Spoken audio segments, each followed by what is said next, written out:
Hi everyone, this is me Nidhi Gupta, your English coach. लेकिन आज के सेशन में मैं बस इंग्लिश के बारे में नहीं, आपके बाकी के एग्जाम्स के बारे में भी बातें करने वाली हूँ कि आपको किन किन चीज़ों का बहुत ज़्यादा ध्यान रखना है through out your exam period. Okay तो देखो होता क्या है ना, जैसे ही हम लोग अपने एग्जामिनेशन हॉल में एंटर करते हैं, हम लोगों का जो स्ट्रेस लेवल है वो ऑटोमेटिकली बढ़ जाता है।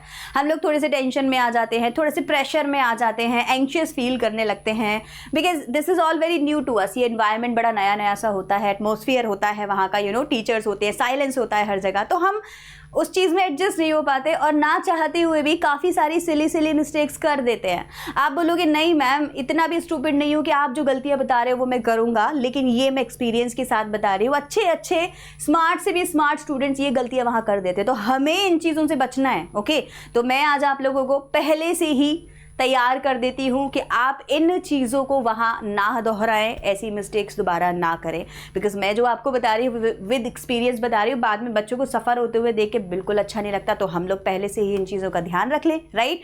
तो सबसे पहले जब आप लोगों को आपकी आंसर शीट मिलती है ना, तो उस आंसर शीट में आपको बोला जाता है बेटा अपनी डिटेल्स फिल कर लो, राइट, बोलते हैं ना टीचर। अब आप वो फिल करते करते अगर गलती से भी कोई गलती कर देते हैं तो आपके लिए बहुत बड़ी प्रॉब्लम हो जाएगी। मैडम क्या प्रॉब्लम होगी? ऐसा नहीं होगा कि उस गलती की वजह से आपका पेपर कैंसिल हो जाएगा, नहीं, ऐसा कुछ नहीं होता, क्योंकि जो एग्जामिनर है या जो इन्विजिलेटर है वो उस चीज़ को हैंडल कर लेते हैं, अपने साइन कर देंगे, आपको बोल देंगे सब हो गया है। बट पता है इसका इम्पैक्ट आपके माइंड पे बहुत गलत पड़ता है, क्योंकि जब हम अपनी डिटेल्स में या कुछ भी एग्जाम से रिलेटेड कोई भी चीज़ गलत कर देते हैं ना, तो पूरे पेपर पर उसका इफेक्ट हमारे माइंड पर दिखाई देता है। हमारा ध्यान हमारे सब्जेक्ट से, क्वेश्चन से हटकर बस उसी बात पे लग जाता है कि यार कुछ गड़बड़ होगी, कहीं गलत ना हो जाए, तो आपकी परफॉर्मेंस हैम्पर हो गई ना। तो इसीलिए बहुत ज़रूरी है कि जब भी आप अपनी डिटेलिंग फिल कर रहे हैं, ध्यान रखिएगा बहुत ज़्यादा अटेंटिव एंड फोकस्ड होके।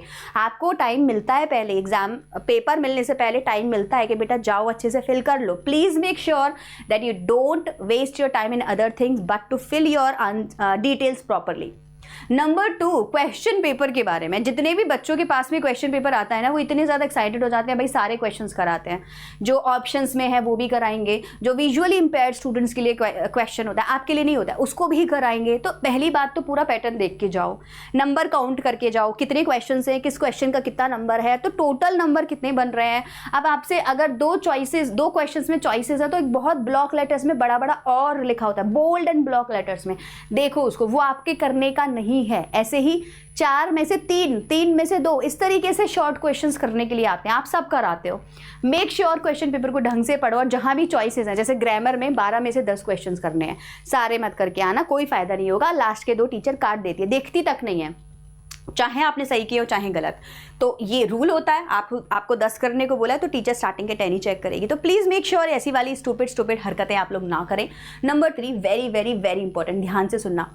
बहुत सारे बच्चे क्या करते हैं ना, जब जैसे मैंने आपको टाइम मैनेजमेंट का वीडियो में बताया है कि इस तरीके से आपको पेपर देना है, ठीक है, तो बहुत सारे बच्चे ऐसा करते हैं कि जब उनको लगता है कि वो बहुत इजीली सारा सब कुछ कवर कर पा रहे हैं, पेपर बहुत इजी है, टाइम से चल रहे हैं, तो वो बीच में लीनियंट हो जाते हैं, time to time water break लेने लगते हैं, अपनी घड़ी चेक करने लगेंगे, पड़ोसी वाले को देखेंगे, अड़ोसी वाले को देखेंगे, पेपर को चेक करेंगे, बहुत धीरे धीरे लिखेंगे, और इसी चक्कर में छोटे छोटे सेकंड्स को मिला के आप लास्ट में बहुत बड़ा ब्लंडर कर जाते हैं और आपके पास टाइम ही नहीं बचता। तो हमें जब तक हमारा पूरा पेपर नहीं हो जाता सांस नहीं लेनी है। मेरा मतलब है जब तक पेपर नहीं हो जाता हमें रुकना नहीं है। ऐसा बिल्कुल नहीं सोचना है कि अब तो चल रहा है और लीनियंट हो जाते हैं, नहीं, वाटर ब्रेक लेने की भी मैं तो बोलूँगी बिल्कुल ज़रूरत नहीं है। 3 घंटे की बात है यार, इतना तो आप कर ही सकते हैं, बिकॉज आना जाना 5 मिनट, समझ रहे हो, इस 5 मिनट में आप अपने पूरे पेपर को रिवाइज कर सकते थे लास्ट में।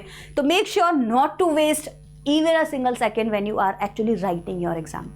Number 4, very very important. मैंने बहुत सारे बच्चों को सफ़र होते हुए देखा है कि बेसिकली होता क्या है कि उनको क्वेश्चन में कोई भी प्रॉब्लम है, राइट, या मिसप्रिंट था या कुछ एक्चुअल मिस्टेक थी, बट आपको लगा कि वो मिस्टेक हम कैसे पूछे, किससे पूछे। देखो वो जो इन्विजिलेटर है ना आपकी क्लास में, या जो भी सपोर्टिंग टीचर है, वो आपकी हेल्प करने के लिए है, उनसे डरने की बिल्कुल ज़रूरत नहीं है। अगर आपको कुछ भी लगता है कि मैंने कहीं भी कोई गड़बड़ कर दी है या कोई गड़बड़ है, please go and reach out to that invigilator और द टीचर, आपकी हेल्प की जाएगी। बहुत सारे बच्चे तो ऐसा भी करते हैं कि टीचर को बोला कि मुझे बी कॉपी दे दीजिए, काफ़ी बच्चों को ज़रूरत पड़ जाती है, टीचर भूल जाती है या किसी और काम में बिजी हो जाती है, बच्चा चुप बैठा रहता है। नहीं, ऐसा नहीं करना चाहिए आपको। आप टीचर को बोलो, फिर से याद दिलाओ, मैडम प्लीज़ मेरा टाइम नहीं है, मेरे पास 2 मिनट बचे हैं, आप जल्दी से कर दीजिए। टीचर किसी और काम में भी बिजी भी हो सकती है, but it is your responsibility to make sure कि आपका एक एक सेकेंड कीमती है। तो उन टीचर्स को जो भी वहाँ हैं आपके सपोर्ट के लिए हैं, वो ask any doubt, any help you need, right, do not hesitate. And number 5 very very important, मैं हमेशा आपको बोलती हूँ, आपको पॉजिटिव रहना बहुत ज़रूरी है बच्चों। आपका और अगर पॉजिटिव है तो आप ये सारी जो मैंने टेंशन्स आपको बताई ना, एंग्जाइटी होना, नर्वसनेस होना, प्रेशर में आ जाना, ये सब काफ़ी हद तक आप नॉर्मलाइज कर सकते हैं। तो पॉजिटिव रहना बहुत ज़रूरी है, because positivity beats everything. I hope it's clear.